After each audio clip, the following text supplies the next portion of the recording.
السلام عليكم ورحمة الله وبركاته. الحمد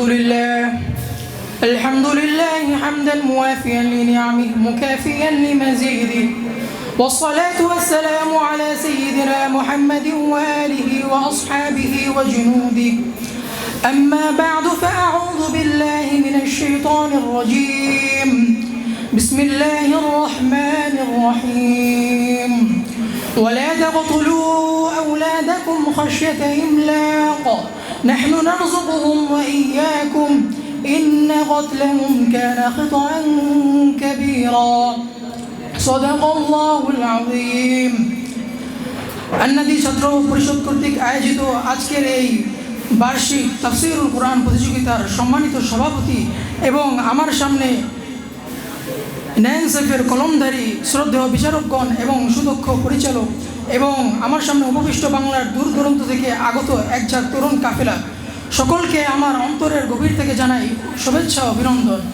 আন্নাদের পক্ষ থেকে আমাকে তাফসীরের জন্য যে আয়াতটি নির্ধারণ করে দেওয়া হয়েছে সেই আয়াতটি হচ্ছে সূরাত বনী ইসরাঈলের 31তম আয়াত। আল্লাহ চাইতো আমি উক্ত আয়াতের উপর কিছু তাফসীর করার চেষ্টা করব। তো উক্ত আয়াতের তাফসীর বোঝার সুবিধার্থে আমি প্রথমে এর তর্জমা করব। আল্লাহ তাআলা বলেন, ওয়ালা তাকতুলু আওলাদাকুম খাশিয়াতা ইমলাক, তোমরা দারিদ্রতার ভয়ে তোমাদের সন্তানদেরকে হত্যা করো না। নাহনু নারযুকুহুম ওয়া ইয়্যাকুম, আমি তাদেরকে এবং তোমাদেরকে রিজিক দান করি। ইন্না কতলাহুম কানা খাতআন কাবীরা, নিশ্চয়ই তাদেরকে হত্যা করা মহাপাপ। তো উক্ত আয়াতের শানে নুজুল সম্পর্কে বিখ্যাত মুফাসসির আল্লামা জালালউদ্দিন মাহাল্লি তিনি তার বিখ্যাত শানে নুজুল গ্রন্থ আসবাবুন নুজুলের মধ্যে উল্লেখ করেন, كان أهل الجاهلية يقتلون بناتهم مخافة الفقر وإلزام العار, অর্থাৎ জাহিলি যুগের লোকেরা তারা তাদের কন্যা সন্তানদেরকে হত্যা করত দারিদ্রতার ভয়ে এবং বদনাম আরোপিত হওয়ার ভয়ে। উক্ত আয়াতটি এই নিকৃষ্টতম কাজ থেকে নিষেধাজ্ঞা স্বরূপ নাজিল করা হয়েছে। তো উক্ত আয়াতের তাফসীর সম্পর্কে অনেক বিস্তারিত তাফসীর রয়েছে, যেমন বিখ্যাত মুফাসসির আল্লামা ইসমাঈল ইবনে কাসীর তিনি তার বিখ্যাত তাফসীর গ্রন্থ তাফসীরে ইবনে কাসীরের মধ্যে উল্লেখ করেন, هذه الآية الكريمة دالة على أن الله تعالى أرحم بعباده من الوالد بولده لأنه ينهى عن قتل الأولاد وهم يقتلون أولادهم।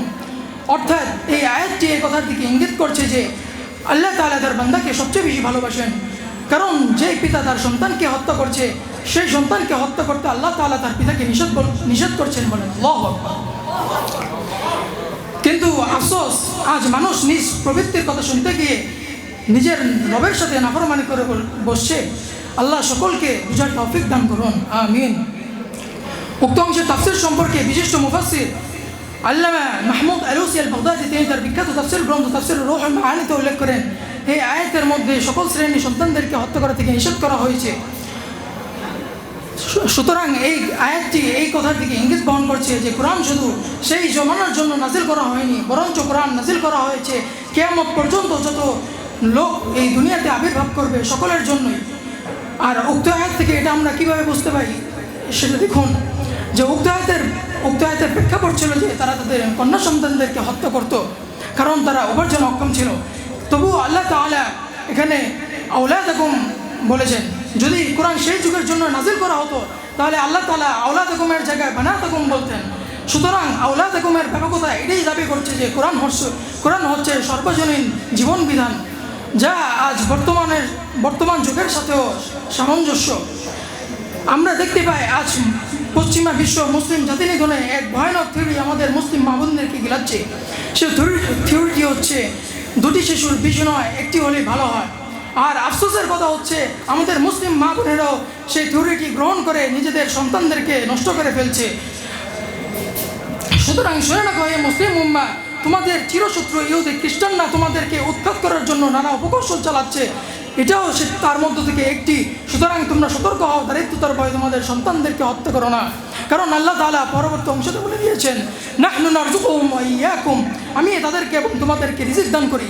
উক্ত আয়াতের তাফসীর সম্পর্কে উক্ত অংশের তাফসীর সম্পর্কে বিশিষ্ট মুফাসসির কাজী আবু সাঈদ মুহাম্মদ বিন মুহাম্মদ আল হালাফি তিনি তার বিখ্যাত তাফসীর গ্রন্থ তাফসীরে আবি সাঈদে উল্লেখ করেন, هذا ضمان لرزقهم وتعليل للنهي فكأنه قيل نرزقهم من غير أن ينتقصوا من رزقكم شيء فلا تخافوا الفاقة। অর্থাৎ আল্লাহ তাআলা নারযুকুহুম এই কথা বলার মাধ্যমে সন্তানদের রিজিকের দায়িত্ব নিয়ে নিয়েছেন। আল্লাহ তাআলা এখানে প্রথমে সন্তানদের কথা বলেছেন, অতঃপর পিতাদের কথা বলেছেন। এই কথা এই দিকে ইঙ্গিত বহন করছে যে আল্লাহ তাআলা এই কথা বলতে যাচ্ছেন যে আমি আল্লাহ তোমাদের রিজিকের সামান্যতম কমতি বৃদ্ধি তোমাদের রিজিক দান করি। বলেন সুবহানাল্লাহ। পরবর্তী অংশ ইন্না কতলাহুম কানা খাতওয়ান কাবীরা, উক্ত আয়াতের তাফসীর সম্পর্কে বিশিষ্ট বর্তমান আলোড়ন সৃষ্টিকারী তাফসীর গ্রন্থ তাফসীরে মাওজু'র মধ্যে বিশিষ্ট মুফাসসির আল্লামা আব্দুল হামিদ মাহমুদ আহমদ রাহিমাহুল্লাহ বলেন ইন্না কতলাহুম কানা খাতওয়ান কাবীরা যানবান আযীমান ইয়াদুল্লু আলা শিদ্দাতি কবহি শারীআতি কতলিল ওয়ালাদি। অর্থাৎ এই আয়াতটি সন্তান হত্যা করার অপরাধের জঘন্যতার উপর দলালত করে। তো প্রিয় উপস্থিতি, আমার কথা স্পষ্ট, ইসলামে বংশনিধনের কোনো বৈধতা নেই।